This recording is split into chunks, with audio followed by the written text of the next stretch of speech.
శ్రీకైవల్యపదంబు చేరుటకునై చింతించదన్ లోకరక్షైకారంభకు భక్తపాలన కళా సంరంభకున్ దానవోద్రేకస్తంభకు కేళిలోల విలస దృగ్జాల సంభూత నానా కంజాత భవాండ కుంభకు మహానందాంగనాడింభకున్.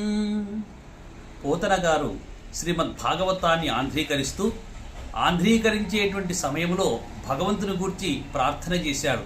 ఎలా ప్రార్థన చేశారయ్య అంటే మొట్టమొదటి పద్యంలోనే చెప్పారు, నాకు భగవంతుడు ఇచ్చినటువంటి జన్మ ఎన్నో కోట్ల జన్మముల తర్వాత మానవ జన్మ వచ్చినటువంటి జన్మను సార్థకము చేసుకోవాలి. సార్థకము చేసుకుని పునరావృత్తి రహితమైనటువంటి శ్రీ కైవల్యాన్ని చేరుకునేందుకోసమే ఈ భాగవతాన్ని ఆంధ్రీకరిస్తాను అని చెప్పేసి భగవంతుని ప్రస్తుతి చేస్తూ చిట్ట చివరికి శ్రీ కైవల్యము నాకు ఖచ్చితంగా అవ్వాలి అనేటువంటి సదుద్దేశ్యము చేత ఈ పద్యంతో శ్రీమద్ భాగవతాన్ని ఆంధ్రీకరించడం ప్రారంభించారు. సమస్త లోకాలను రక్షణ చేసేటువంటి శ్రీ మహానుభావుడైనటువంటి శ్రీ మహావిష్ణువు లోకరక్షైకారంభకు, అంతేకాదు తనను నమ్ముకున్నటువంటి భక్తులను నిరంతరము కాపాడుతాడు అనే దానికి ప్రతీకగా ప్రహ్లాదుడు వంటి భక్తులను కాపాడాడు. కావుననే భక్త పాలన కళా సంరంభకున్ అన్నారు.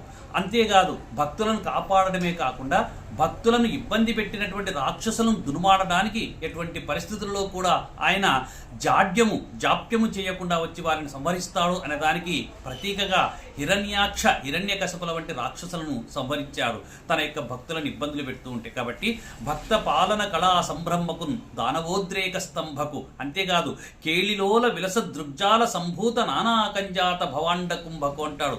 కేవలము తన కనుల యొక్క కదలిక చేత ఈ ముల్లోకాలన్నింటినీ కూడా పరిపాలించేటువంటి శక్తి సామర్థ్యములు కలిగినటువంటి భగవంతుడైనటువంటి శ్రీమన్నారాయణుడు ఎలా వచ్చాడయ్యా అంటే మహానందాంగనాఢింబకున్, నందుని యొక్క ఇంటిలో చిన్న పిల్లవాడుగా పెరుగుతున్నటువంటి ఆ కృష్ణ పరమాత్ముడిగా వచ్చినటువంటి శ్రీ మహావిష్ణువును నేను వేడుకొనుచున్నాను. తిరిగి పుట్టవలసినటువంటి ఆద్యము లేనటువంటి లోకాలకు నన్ను తీసుకొని పోవాలి అని చెప్పేసి పోతన గారు భగవంతుని ఎన్నో రకాలుగా ప్రస్తుతి చేసి శ్రీమద్ భాగవతాన్ని ఆంధ్రీకరించడం మొదలుపెట్టారు.